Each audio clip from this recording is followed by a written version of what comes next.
अस्सलाम वालेकुम मेरे अजीज़ हमवतनों, मैं हूं आपका मेज़बान आशिर अज़ीम ख़ान। फ़बी लाए रब्बिकुमा तो गज़िबान। मेरे नबी पाक सल्लल्लाहु अलैहि वसल्लम और उनकी आल पर लाखों करोड़ों दुरूद सलाम।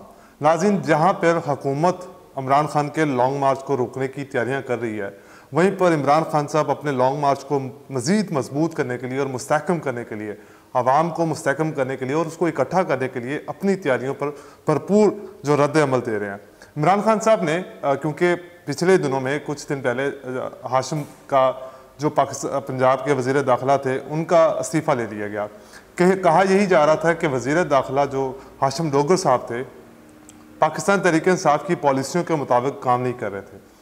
हाशिम डोगर साहब के इस्टेब्लिशमेंट के साथ अच्छे ताल्लुकात थे, वो चाहते थे कि इस्टेब्लिशमेंट के साथ भी ताल्लुकात बेहतर रहें और इमरान खान के साथ भी ताल्लुकात बेहतर रहें। इस वक्त यही समझा जा रहा है कि इस्टेब्लिशमेंट इस इम्पोर्टेड हुकूमत को मुकम्मल तौर पर सहूलत फराहम कर रही है। और उस सहूलत की आज हमने एक और ख़बर भी देखी कि जिस तरह से शहबाज शरीफ और हमजा शहबाज को तमाम मनी लॉन्ड्रिंग के केसेस से बरीयत दे दी गई, तमाम अदालतों से उनको क्लीन चिट दे दी गई। सूरत हाल यही दिखाई दे रही है कि इस इम्पोर्टेड हुकूमत के सहूलतकार वो मज़ीद अब इमरान खान साहब को इक़्तिदार में नहीं देखना चाहते। जहाँ पर हम देखा जाए कि इस इस्टेब्लिशमेंट की कुछ जड़ें मजबूती के साथ अगर हम देखें कि वो अमेरिका से ताल्लुकात भी बेहतर देखना चाहते हैं, और इस्टेब्लिशमेंट क्योंकि वहाँ से पाकिस्तान की आर्मी को बहुत ज़्यादा फंडिंग मिलती है, आर्मी के ताल्लुकात बेहतर हैं, वहाँ पे अमेरिकन इस्टेब्लिशमेंट और पाकिस्तान के इस्टेब्लिशमेंट के साथ एक दूसरे की ट्रेनिंग की जाती है, तो वो पाकिस्तान की जो इस्टेब्लिशमेंट है वो अमरीकी ताल्लुकात ख़राब भी नहीं करना चाह रही, जिसकी वजह से पाकिस्तान की इकॉनमी दिन ब दिन गिरती चली जा रही है। IMF की रिपोर्ट के मुताबिक पाकिस्तान 2023 के अंदर मज़ीद लोगों को बेरोज़गार करेगा, पाकिस्तान में मज़ीद महंगाई होगी। लेकिन इस वक्त जो अगर मैं आपको बताऊं कि हमजा शहबाज और शहबाज शरीफ साहब के आज जो केस की सुनवाई हुई, उसके अंदर क्या फ़ैसला हुआ। वकील ने इस बात का मौक़िफ़ अपनाया कि जो 171 लोगों ने हमजा शहबाज और शहबाज शरीफ के ख़िलाफ़ जो गवाही दी थी, उस गवाही में कहीं भी ये मेंशन नहीं किया कि इन तमाम जो करप्शन के केसेस थे, मनी लॉन्ड्रिंग के केसेस थे, जितना भी पैसा मनी लॉन्ड्रिंग के ज़रिए बाहर भेजा गया, कहीं भी हमजा शहबाज और शहबाज शरीफ का नाम नहीं लिया गया। जिसके बाद तफ्तीशी अफसर ने यह भी कहा कि उनके बयानात को इदारे ने तोड़ मरोड़ कर अदालत के सामने पेश किया, इसलिए इस केस के अंदर कहीं पर भी हमजा शहबाज और शहबाज शरीफ का ताल्लुक ज़ाहिर नहीं होता। जाहिर यही हो रहा है कि जिस तरह से नैब के अंदर तरमीमात की गई हैं अपने आप को करप्शन के केसेस से निकालने के लिए, क्योंकि पाकिस्तान के आइन के अंदर ये मेंशन है कि कोई भी शख्स अगर पाकिस्तान का वज़ीर आज़म हो, उसके लिए सबसे पहली ये चीज़ है कि वो ईमानदार हो। अब इनको ईमानदार बनाने के लिए, इनको दोबारा हुकूमत में रखने के लिए हमारे तमाम मुक़्तदिर हल्के, हमारे तमाम इदारे ये कोशिशें कर रहे हैं कि कहीं ना कहीं इनको दोबारा इक़्तिदार में रखा जाए। जनरल बाजवा साहब के बारे में ये परसेप्शन भी दी जा रही कि जब वो अमेरिका तशरीफ़ लेके गए, वो इसी बात का फैसला करने गए थे कि आर्मी चीफ किसको लगाया जाएगा। और इस बारे में जनरल हमीद गुल साहब अक्सर अपने इंटरव्यूज़ के बारे में ये बता चुके हैं कि पाकिस्तान का आर्मी चीफ कभी भी अमेरिका की इजाज़त के बगैर नहीं लगाया जा सकता। ये परसेप्शन बिल्कुल सही साबित भी हो रही है। जिस तरह के नाम वज़ीर आज़म के सामने पेश किए गए, वो तमाम नाम उनके सामने पेश किए गए जिससे अमेरिका जो है वो अपने ताल्लुकात बेहतर रखे हुए है। उसके बाद आज इमरान खान साहब ने भी आज हुकूमत के साथ और इस्टेब्लिशमेंट के ऊपर पुरजोर तनकीद की। उन्होंने कहा कि पाकिस्तान में जब हमारी हुकूमत आई, 3.5 साल हमने दौरे हुकूमत में गुजारे, हमने हर वो काम करने की कोशिश की जिससे पाकिस्तानी अवाम को फ़ायदा हो। हमने फॉरेन पॉलिसी ऐसी बनाई जिससे पाकिस्तान की आवाम को फ़ायदा हो। लेकिन 3.5 साल में हमारे पास गवर्नमेंट तो थी, जिम्मेदारी तो हम पर थी, लेकिन पावर्स किसी और के पास थी। अगर हमारे पास इस गवर्नमेंट के अंदर आधी पावर्स भी मिल जाती तो हम शेर शाह सूरी के साथ मुकाबला करने के लिए भी तैयार खड़े होते। लेकिन ये बात कहीं ना कहीं हकीकत भी मानी जाती है। अगर आप 2013 का इलेक्शन देखें, उस वक़्त इमरान खान साहब के पास नेशनल असम्बली के अंदर सिर्फ और सिर्फ 25 सीटें मौजूद थीं। उन्होंने 25 सीटों के साथ पूरी मुस्लिम लीग नून पीपल्स पार्टी को नाकों चने चबवाए थे।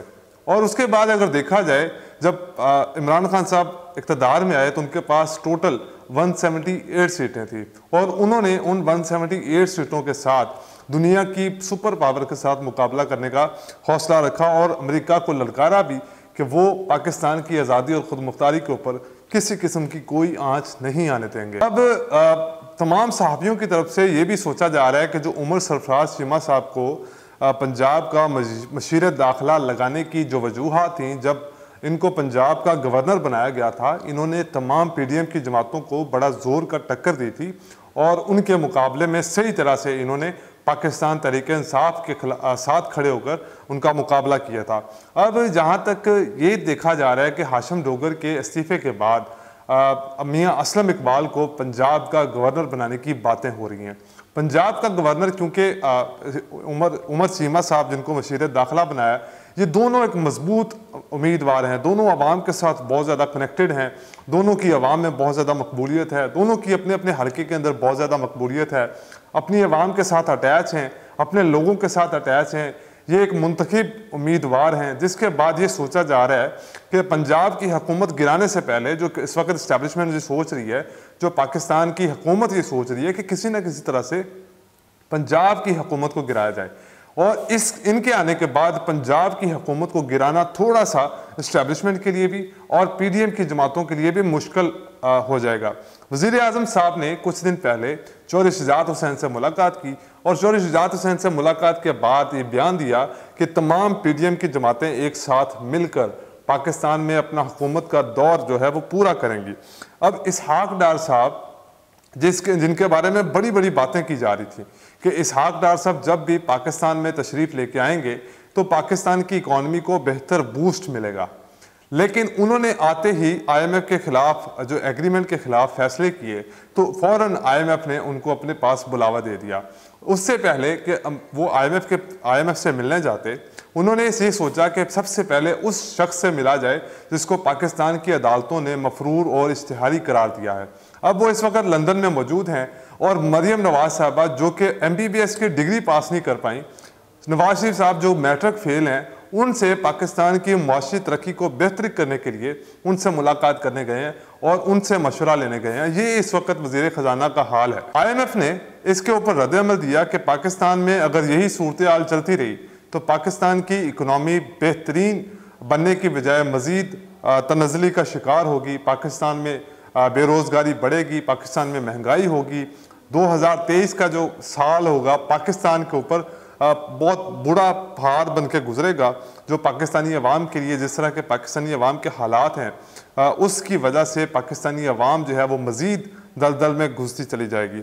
आज अतर मिनल्ला साहब ने तमाम PDM जमातों को एक जवाब दिया है, लेकिन उस बात से पहले मैं इसका अतर मिनल्ला साहब को जवाब देना चाहूँगा।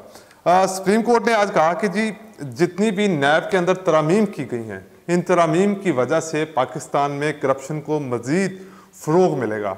मेरा सवाल अतर मिनल्ला साहब से ये है कि जिस वक्त 9 अप्रैल की रात को पाकिस्तान में एक मुंतखब हुकूमत मौजूद थी, रात के 12 बजे अदालतें लगा ली गईं, उसकी क्या वजूहात थी? अगर वो गलत फैसले उस रात को ना किए जाते, मुंतखब हुकूमत को अपना काम करने दिया जाता, तो ना पाकिस्तान की मईशत इतनी बदतरीन मुसीबत में आती और ना ही ये करप्ट टोला पाकिस्तान के ऊपर मुसल्लत होता।